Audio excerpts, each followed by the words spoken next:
Pelo sinal da Santa Cruz, livrai-nos Deus, nosso Senhor, dos nossos inimigos, em nome do Pai, do Filho e do Espírito Santo. Amém.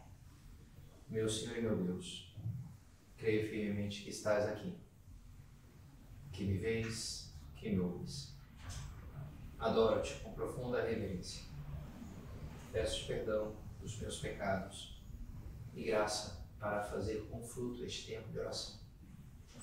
Minha Mãe Imaculada, São José, meu Pai e Senhor, meu anjo da guarda, intercedei por mim.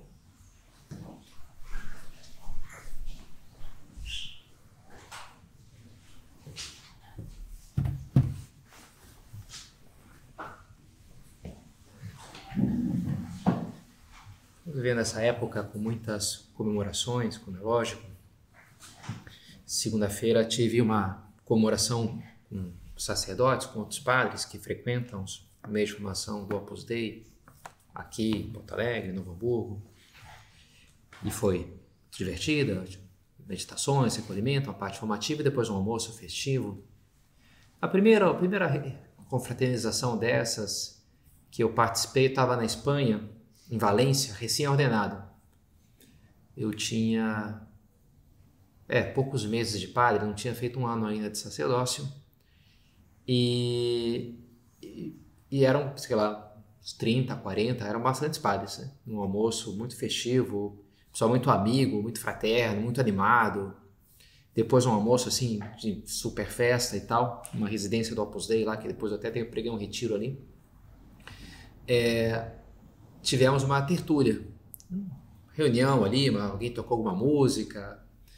E teve um sacerdote mais velho, que se vê que era muito admirado pelos outros, toda venerável, né? Acho que merece o título, né? Um sacerdote venerável, assim, né?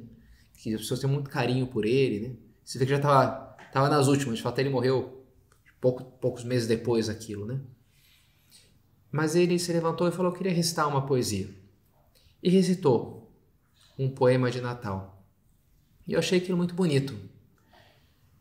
Eu passei depois várias vezes, falei, vou preparar a pregação desse Natal, vou atrás daquele poema. E passei anos assim, nunca achei, porque eu não lembrava muito bem, não sabia o nome, não sabia.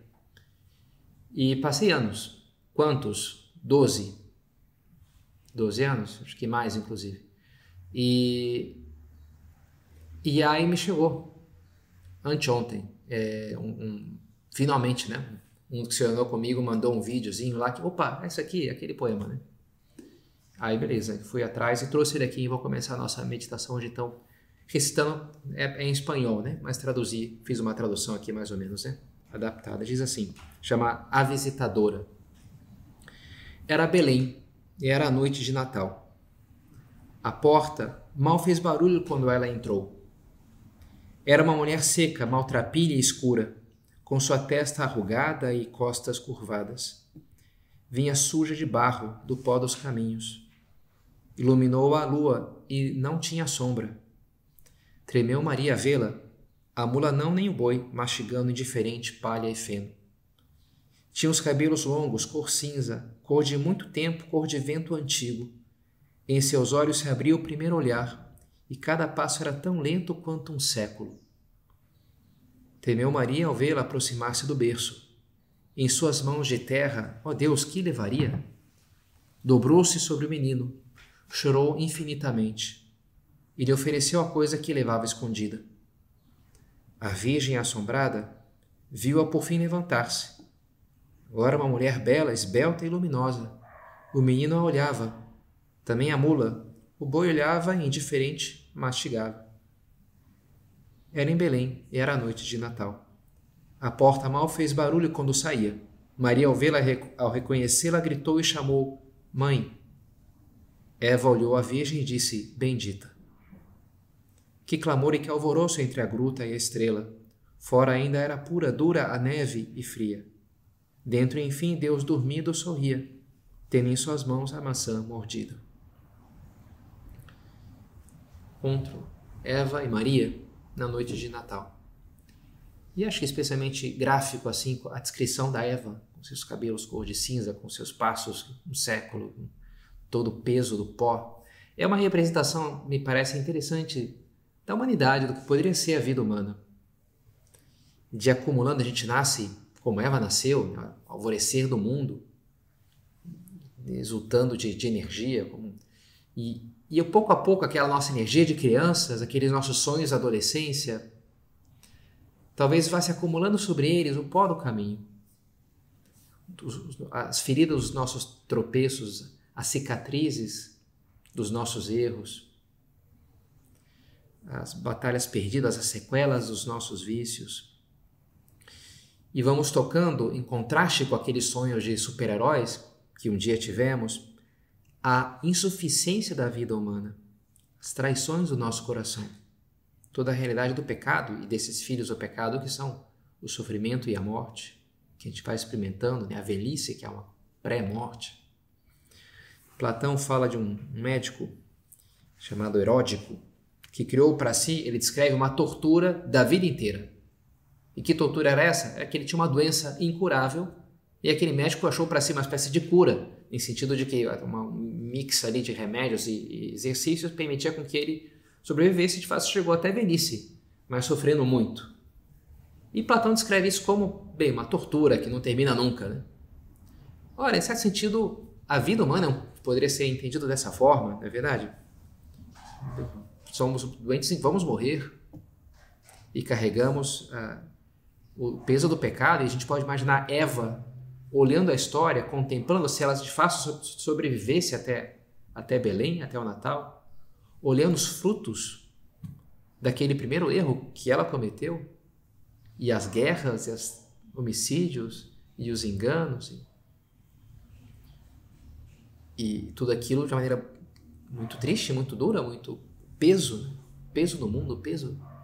Agora é verdade também que já naquele momento, quando ela ainda era jovem, quando ainda desfrutava um pouco inconsciente, quem sabe, os prazeres lá do Éden e da sua juventude, da sua beleza e do amor de Adão e do favor de Deus, e ali quando já pecou e foi ouvindo as maldições de Deus, Deus amaldiçoa, né? Adão, Eva e a serpente. E quando amaldiçoa a serpente, disse, né? Maldita porque tal, e porei inimizade entre ti e a mulher, porque fizeste isso, né? Porém, inimizade entre ti e a mulher, entre a tua descendência dela, e essa te esmagará a cabeça, a descendência de Eva. É o chamado proto-evangelho, a primeira boa nova, o primeiro anúncio de esperança. No meio ali do tudo deu errado, estragou tudo, né? Como assim, o homem fez tudo, né? Agora já era. E agora comerás o pão com o sol do teu rosto, teu desejo se impelirão para teu marido, mas ele vai te subjugar. Começa o caos, que é a confusão do pecado original, a desordem do pecado original. Mas no meio daquelas más notícias, digamos assim, vem uma boa nova, o proto-evangelho. Uma promessa de vitória. Hoje a serpente venceu, enganou Eva, estragou tudo. Mas chega uma hora que ela vai ser vencida. E aí a gente representa Maria Imaculada pisando a cabeça da serpente, né? Porque é quando essa profecia é realizada.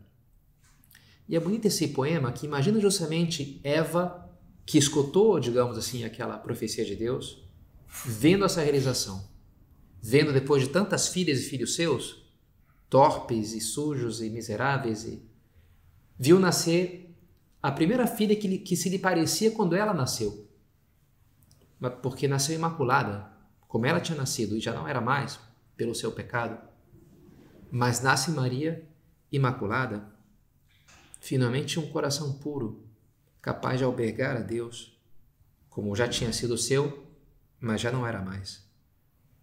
O profeta Isaías, um broto vai surgir do tronco seco de Jessé. Das velhas raízes um ramo brotará. Sobre ele há de pousar o Espírito do Senhor. Aquele tronco seco de Eva, daqui a pouco brotou ali. A gente canta no Brasil, acho que em Minas é uma música popular. De Jessé brotou a vara, e da vara nasceu a flor, e da flor nasceu Maria, e de Maria o Salvador. Brotou aquela flor do tronco já seco, meio apodrecido, uma flor bela, maravilhosa, como uma orquídea, como uma coisa assim inusitada, do qual vai vir então o fruto bendito, que vai trazer a bênção para o mundo. Se o fruto que Eva tomou da árvore, querendo ser como Deus, ser Deus no lugar de Deus, querendo abraçar, agarrar a vida com as suas mãos. Trouxe, pelo contrário, né, a morte e a perdição. O fruto dessa nova flor é o fruto bendito que vai trazer a vida e a salvação para os homens. É Deus que virá nos dar a vida divina e nos dar a cura para o pecado. E por isso Maria é bendita. Por isso esse fruto é bendito, o fruto do seu ventre.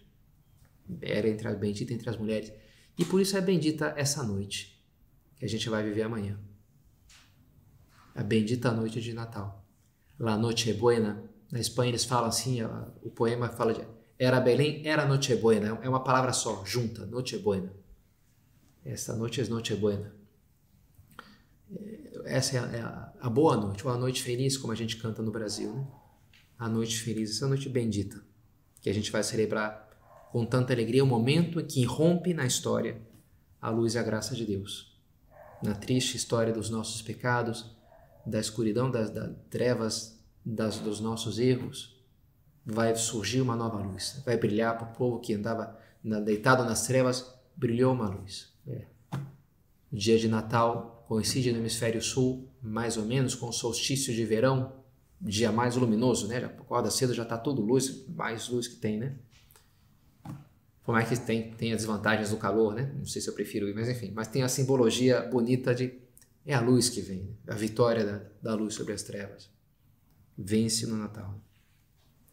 Uma dessas historinhas de Natal, piedosa, é que os pastores, quando foram chamados para adorar o menino, ficaram muito contentes e vários, o Messias, então, bem, vou levar um presente. Quiseram, assim como os reis magos, teriam cada um pego ali pega aí, vou pegar aqui uma rosca aqui, pega aqui uma nata, pega um molho, essa chimia aqui, essa vou levar essa.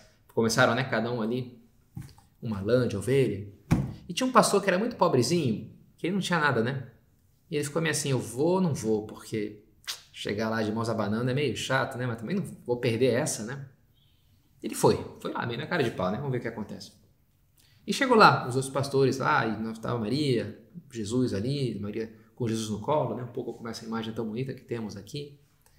E ela muito contente com os pastores chegando, ele trouxe aqui para você. E ela, puxa, obrigado. E ela quis pegar, mas ao mesmo tempo estava com o menino nas mãos, e aí não estava longe ali do berço. Ficou um momento, ela viu aquele pastor que não tinha nada nas mãos. Fala, pode pegar aqui um pouquinho para mim? E o pastor pobre, então, toma Jesus, né, no colo, e os outros ficam olhando com inveja, né, enquanto eles dão os presentes. Mas quem ganhou, né, Jesus, foi ele, né, que não tinha nada. Uma história bonita, né? Apresentar-se na nossa pobreza diante de Deus. Ok, é uma história piedosa, que não necessariamente aconteceu. Mas, de fato, na Bíblia está escrito que foram os pastores que foram os escolhidos para fazer o cortejo do rei recém-nascido. Para ser aquela primeira recepção do mundo ao Deus que se fez homem. Deus escolheu isso, né? Aqueles que eram os mais pobres, uma espécie de párias da sociedade, que eram os pastores. Eram muito mal vistos na sociedade. Deus escolheu aqueles ali para estar junto a ele. E, então faz pensar, né? A importância de se apresentar no Natal assim. Nossa Senhora diz, né? Que Deus encheu de bens os famintos e despediu de mãos vazias os ricos. Humilhou os soberbos de coração. E fez em mim coisas grandes porque olhou para a humildade da sua serva, olhou para o vazio da sua serva, dá para traduzir assim também, né? E ele fez em mim coisas grandes. Essa importância, essa atitude para a gente se apresentar nessa noite feliz, diante de Cristo, temos que nos esvaziar, temos que nos saber carentes, necessitados, exorientes in plebit bonis. Esses, os indigentes, ele vai encher de bens, de coisas boas, né? Na própria vida de Cristo, os que vão realmente aproveitar os seus milagres, a sua pregação, não são os top ali da sociedade religiosa de Israel, os escribas que conheciam perfeita, não, eram os publicanos, as pessoas que foram humildes para reconhecer os seus erros, aqueles que sabiam nada diante de Deus, que não tinham nada para mostrar, para negociar, para mostrar que, como o fariseu que sobe no templo para rezar, te dou graça, Senhor, porque não sou como demais homens, que são bandos de pecadores desgraçados, eu pago o dízimo, eu jejuo 2 vezes na semana, faço tudo certinho, sou um cara ótimo. E o contraste, o publicano não ousava levantar os olhos aos céus, batia no peito dizendo, Senhor, tem piedade de mim, que sou um pecador. Ele não tinha argumentos para si, tinha um currículo para apresentar, digamos assim, né? Boas, não tem nada para te apresentar, só a minha miséria. E te peço o teu perdão. E esse voltou para casa justificado, o outro não. O outro voltou igualzinho. Ele nem pediu perdão, na verdade, né? Voltou igual. Agora, quando a gente se reconhece exorientes, indigentes, carentes, necessitados do perdão, da luz, da graça, aí sim a mágica acontece. A mágica de Natal pode acontecer. Quando eu me abro a partir daí, a partir da humildade. Não são os sãos que precisam de médico, mas os enfermos, diz Jesus. Não me chamaram justos, mas os pecadores. Eu me vejo pecador, eu entendo a minha carência, eu entendo. Ou será que eu mereceria aquelas palavras à igreja de Laodiceia no Apocalipse? Tu dizes, sou rico e abastado e não careço de nada. Em vez de reconhecer que és infeliz, miserável, pobre, cego e nu. Duras palavras do Apocalipse, né? Dou-te um conselho, compra de mim ouro purificado no fogo, para ficares rico, e vestes brancas para vestires, e não aparecer a tua nudez vergonhosa. E compra também um colírio, para curar os teus olhos, para que enxergues. Te enxerga, né? Um pouco fazendo isso, né? Até um colírio, nem sabia que tinha colírio, mas enfim, remédio ali para o olho. Você vê que já tinha naquela época, né? Um equivalente. E explica a sua dureza em certo sentido. Eu repreendo e educo os que amo. Esforça-te, pois, e converte-te. Eis que estou à porta e bato. Se alguém ouvir a minha voz e abrir a porta, eu entrarei na sua casa. E tomaremos a refeição, eu com ele e ele comigo. Quase que dizendo, olha, se nesse Natal tu te apresenta diante de mim, pequeno, indigente, necessitado, aí sim, vai acontecer, eu vou entrar, vai ter, vamos celebrar o Natal, a ceia de Natal. Se tu te coloca autossuficiente, super bom, porque não, né? Mas se tu pede perdão, se tu pede graça, se tu te entende necessitado de mim, aí sim. Isso que temos que viver esse Natal, né? Que grande coisa se eu me abro, se eu me dou conta. Nos últimos meses tive mais contato com a vida de dois santos. Escutei, na verdade, a biografia de São Pedro de Bettencourt na minha biblioteca católica, o audiobook, né? E de fato, ele nasceu nas Canárias, foi lá para a cidade da Guatemala, tentou ser padre, não conseguiu, porque não passou na prova de latim, assim. Virou irmão terciário franciscano e foi super santo e fez coisas impressionantes, né? São Pedro de São José de Bettencourt, o santo quase americano, digamos assim, né? E um outro também, esse São José de Copertino, um amigo meu, que me comentou que viu no YouTube. Tem lá um preto e branco. Eu assisti também. Na verdade, assisti só a metade, ainda tenho que terminar. Mas esse é até mais patente, assim, digamos, a indigência, a carência, porque não é que ele não passou na prova de latim, ele tinha uma limitação intelectual que era um negócio assim, era um completo tapado, digamos assim, né, pra falar, claro. E eu fui vendo, confesso que eu fui ficando com raiva dele, assim. Mas como é possível que você... Eu comecei a me sentir mal, esse filme não tá me ajudando, eu tô ficando com raiva de um santo, isso não é uma coisa boa, né? Eu quero ser amigo dos santos, né? Não ser inimigo. Mas aquele era tão... Até a mãe não aguentava mais, sabe? Não é que ele, sei lá, não conseguia estudar latim, tudo bem, mas ele ia trabalhar na roça ali, aí estragava tudo, aí pegou o burrinho, não sei o que, aí o burrinho fugia, tudo que ele punha a mão, a mãe forçou a barra com o irmão dela, que estava lá, era um franciscano, acolhe o meu filho, porque eu não sei o que fazer mais com esse inútil aqui em casa, né? Foi lá, quebrou a imagem de Nossa Senhora, que tinha 8 séculos, a primeira coisa que ele fez, quebrou a imagem lá, onde ele vai, ele estraga tudo, né? Só, qual é desse cara? Cara, toma tenência, né? Fica um pouco mais. Eu fui ficando com essa sensação. E, no entanto, Deus pegou esse irmão ali e foi fazendo coisas assim com ele, né? Já começou a levitar. Eu cheguei só até a levitação, que ele começa a rezar e começa a levitar. Mas o negócio dele, de São José de Copertino, é que ele não só levitava, mas ele voava, que é um nível 2. É diferente de levitar. A levitação é unidirecional. Voar é 3D, já é um negócio muito mais legal, né? Voar. E ele ia pra lá com o hábito dele, atravessava isso aqui porque tinha que resolver tal coisa. Nem se dava conta, ele tava voando ali, os outros irmãos. Como assim? O que tá acontecendo aqui, né? Passou um monge voador aqui do meu lado. E Deus escolhe os fracos para confundir os ricos. Tantas histórias assim, de tantos santos, né? Que Deus fez prodígios, pegou o mais simples ali, sabe? O cara mais limitado e fez coisas maravilhosas, né? E faz pensar como, olha, tudo bem, a gente sabe tem inteligência suficiente para cuidar de uma roça ou para aprender latim, ótimo, né? Deus dá seus dons para cada um, né? Que tem que ser, né? Super limitado para que Deus faça alguma coisa conosco. Mas todos devemos ser humildes, isso sim, né? A soberba complica a vida, trava a graça de Deus, nos atrapalha em tantas coisas. A humildade faz a coisa fluir, faz a coisa... Me ajudou essa semana, um ponto de caminho que eu meditei na segunda-feira, minha oração da tarde na segunda-feira. Vou pegar um ponto, eu peguei esse ponto, nossa, isso aqui sintonizou com várias coisas que eu venho pensando nos últimos meses, achei genial. É um ponto sobre a santa desvergonha, já causou um certo escândalo essa expressão de São José Maria, né? A santa desvergonha, ele descreve aqui, o que ele entende como a santa desvergonha? É uma característica da vida de infância. A uma criança nada a preocupa, as suas misérias, as suas naturais misérias, põem-se em evidência com simplicidade, mesmo que todo mundo a contemple. Uma criancinha não tem o menor reparo a dizer que ela fez nas calças ali, na fralda, sei lá, né? Não está muito aí para o que os outros estão pensando, né? Uma criança assim, isso é santa desvergonha, né?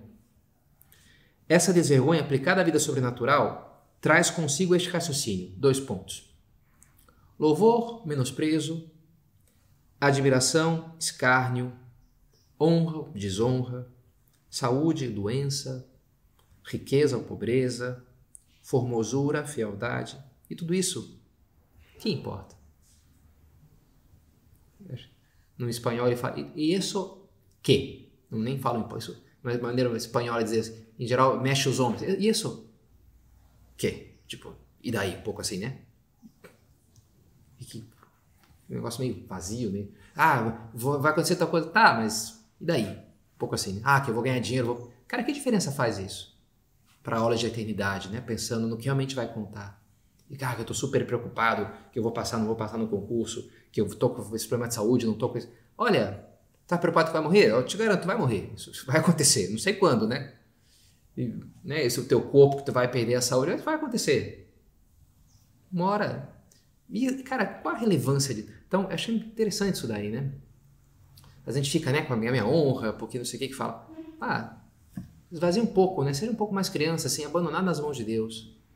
Isso foi hoje na missa, né? Me veio uma luz, assim, um pouco nessa linha ainda, que eu fiquei muito contente, assim, porque é um pouco um fechamento de também uma coisa que eu estou montando há várias teorias há meses, assim. E essa é a fórmula.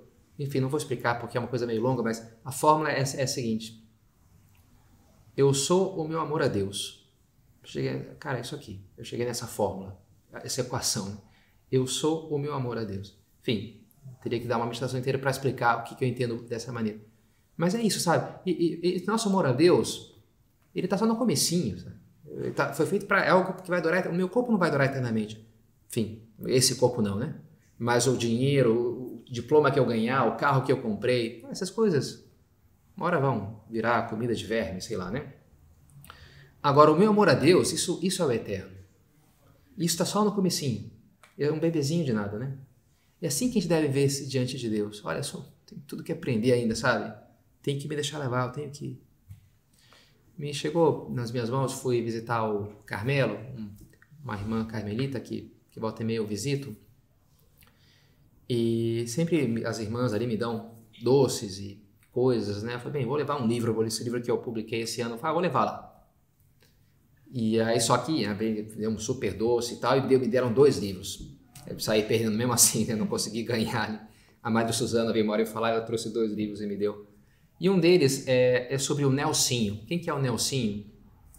É um rapaz que morreu quando tinha 9 anos, em 1964, no interior de São Paulo, Araraquara. Ele teve um acidente no campo, aí com o braço esquerdo, foi lá no hospital, teve catequese, fez a primeira comunhão, uma irmã lá que ele atendeu. Depois ele voltou para casa, mas o problema continuou, ele voltou, teve que amputar o braço, para ele perder o braço esquerdo. Veio um padre ali, começou a dar a comunhão para ele diariamente, ele tinha muita devoção, era um guri muito bom, assim, muito bondoso. E uma hora ele falou para o padre, olha padre, eu pedi para Jesus que eu quero passar o Natal com ele já esse ano, lá no céu. E falou, padre, porque bem, tá legal aqui, mas, sabe, na lavoura, com um braço só, não é que dá para fazer muita coisa. Agora lá no céu, ele falou, eu não sei como é que é o céu, Mas se precisar de um braço, eu já consigo fazer alguma coisa, como mostrar a Jesus. Ajuda este aqui, veja aquele ali, não deixe que o seu colega ir lá. Eu assim foi imaginando que no céu iria... Interessante, né? Passaram os meses, chegou o 24 de dezembro, amanhã, né? E aquele padre levou lá a comunhão pro Nelsinho, e ele tinha comungado, estava fazendo ação de graças com a mãozinha no peito assim, aos seus 9 anos. Chegou a freira lá com umas crianças, uma mesa, ele abriu os olhos, irmã, o que a senhora vai fazer? E ela explicou, não, como tu não pode sair da cama, a gente resolveu fazer o presépio do hospital aqui, no teu quarto. Olha que legal. E ele falou, mas eu não vou estar mais aqui. Ele falou assim para ela. Aí o padre captou que estava ali, pediu para a irmã sair, quase que... E ele falou, que história é essa que tu falou para a irmã? E ele me perguntou admirado, o senhor não se lembra? Prossegui insistindo, lembro de quê? E ele, meio misterioso, daquilo que conversamos? E entendendo agora, eu disse, mas é verdade? Ele declarou solenemente, hoje, ao anoitecer, Jesus vai me levar para o céu. Falei-lhe meio triste, então ia sem me dizer nada? Claro que não, consolou-me.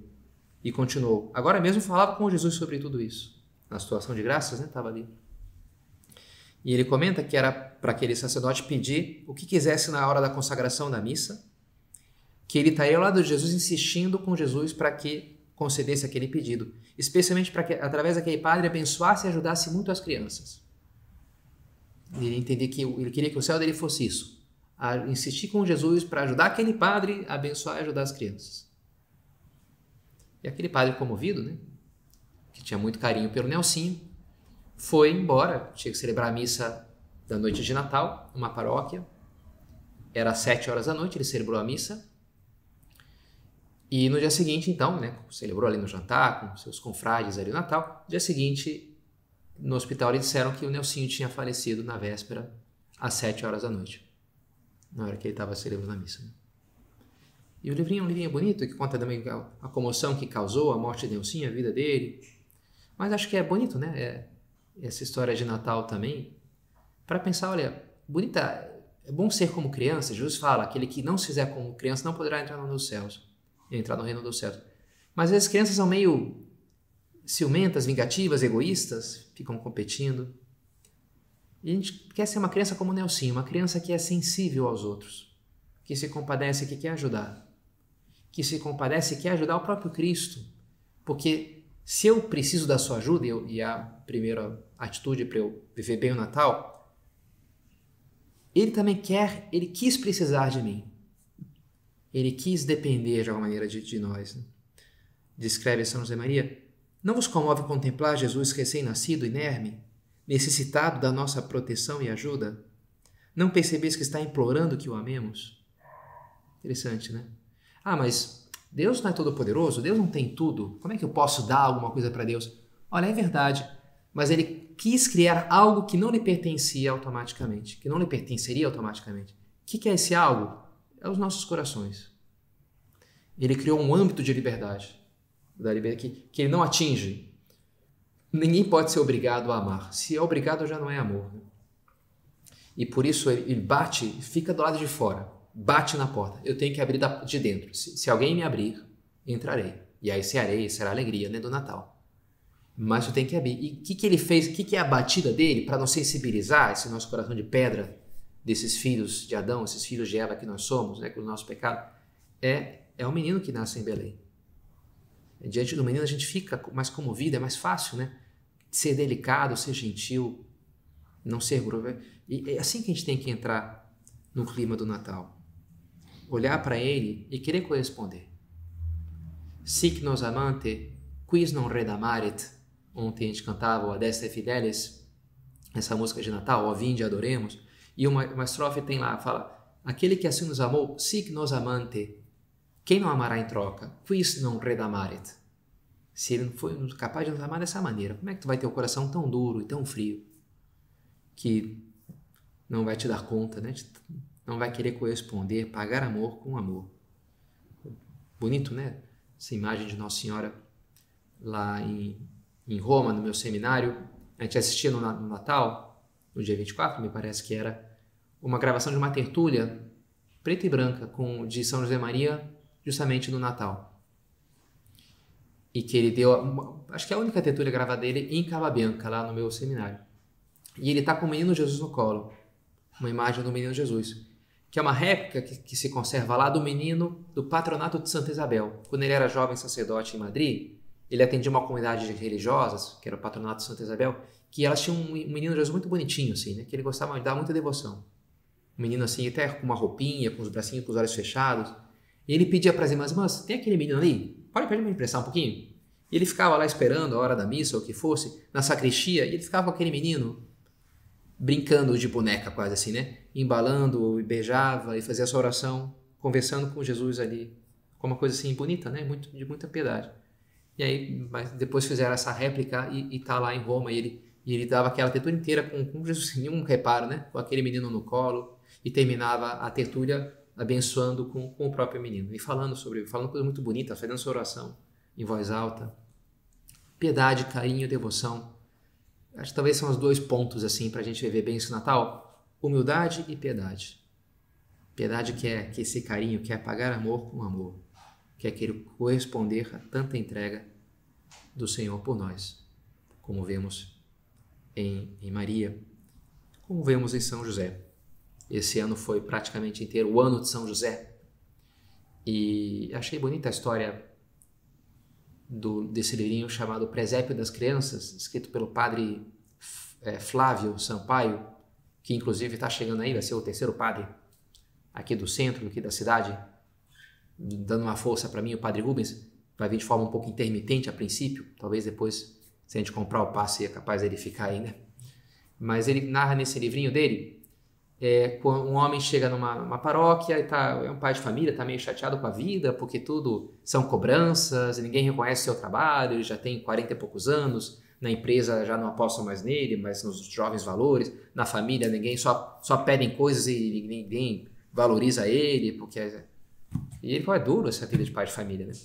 Então é nem reclamações e nenhum reconhecimento, né? Será que é possível ser feliz? Né? E aí ele começa a fazer essa oração diante do presépio, e Nossa Senhora, olha, eu conheço um pai de família feliz, meu esposo, São José. E ele começa na sua oração a contemplar a figura de José, esquecido de si mesmo e se doando para proteger Maria, para proteger. Como ele sai de cena, sem nem chamar atenção, nem narra quando ele morre, nem na sua vida, nenhuma palavra sua está registrada no Evangelho.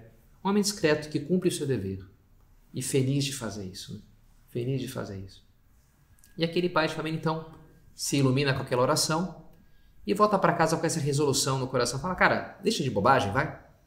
Esquecido de si mesmo, feliz de se doar, levando bronca lá da esposa porque esqueceu de comprar tal coisa no mercado, sei lá, né? Vivendo ali o presentinho da filhinha que tal coisa e ter que levar no médico. Feliz, sabe? Mais um Natal de doação, de esquecimento próprio, de amor, e por isso a leveza que traz o amor, a felicidade que vem daí, quando a gente sabe se esquecer de si mesmo e se doar aos outros. Então, oxalá seja modelo também para nós, São José, nesse Natal, para nos ensinar a amar muito esse menino, a abrir o nosso coração à luz, à graça e à renovação que ele quer trazer à vida de cada um de nós.